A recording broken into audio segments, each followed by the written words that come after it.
In 2021, a forest fire consumed over 400,000 acres of land in southern Oregon, an area the size of Portland, Seattle, Sacramento, and New York City combined.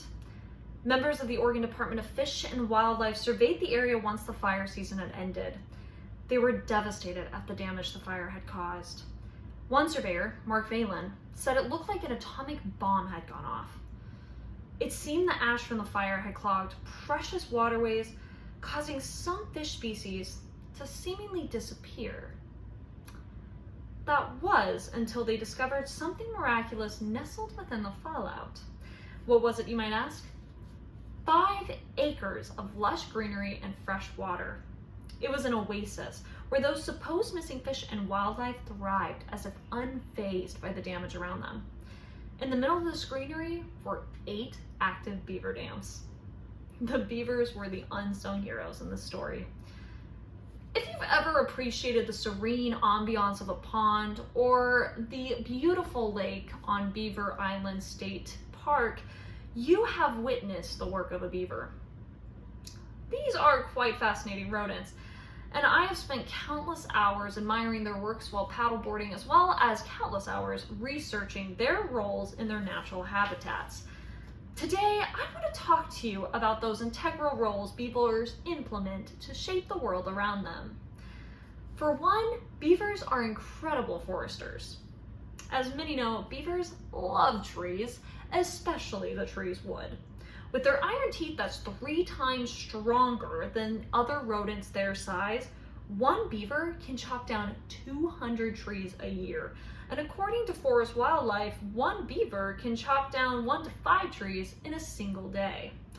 There's no need to call the Lorax though, as these busy beavers are quite responsible loggers. You see, beavers practice the traditional method in woodland management known as coppicing.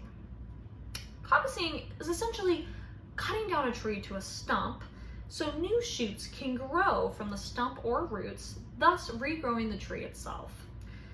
This method keeps the forest flourishing and maintains the beaver's main food source, which are trees.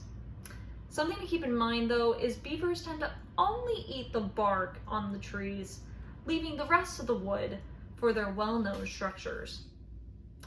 These structures that I'm going to talk to you about are why the Smithsonian refers to beavers as the engineers of the forest. What are these structures, you might ask?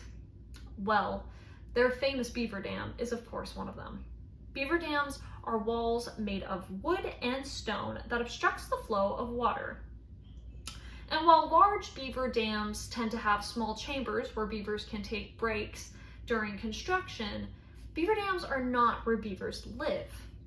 You see, dams create ponds, and these ponds are the necessary foundation beavers need to build their preferred structures and their homes, lodges.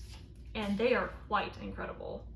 For one, they can only be entered from under the water, which makes them incredible defenses. They are also very safe sanctuaries to raise their babies, also called kits. While you might not want to rent these lodges on Airbnb, according to the National Park Service, these ponds and lodges beavers build are very important habitats for other wetland animals, such as fowl and fish. One of the biggest beaver dams in the world is in Alberta, Canada, in Wood Buffalo National Park. This dam is so massive, it can be seen from outer space and has only been seen by one human in person.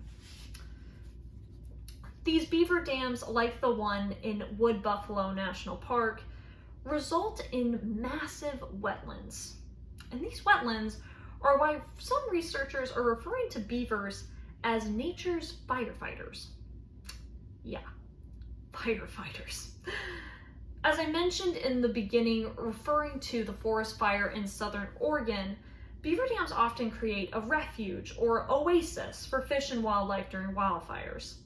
In fact, according to National Geographic, in some cases, these rodents' mastermind craftsmanship can stop fires in its tracks. As we see, beavers are quite incredible. And even though they are relatively small, that's 60 pounds, and are the length of around 23 to 29 inches long, beavers have have a huge impact as foresters, engineers, and firefighters. So the next time you're at Beaver Island State Park or travel across the Canadian border near Wood Buffalo National Park, take a moment to appreciate how much our beavers give a damn.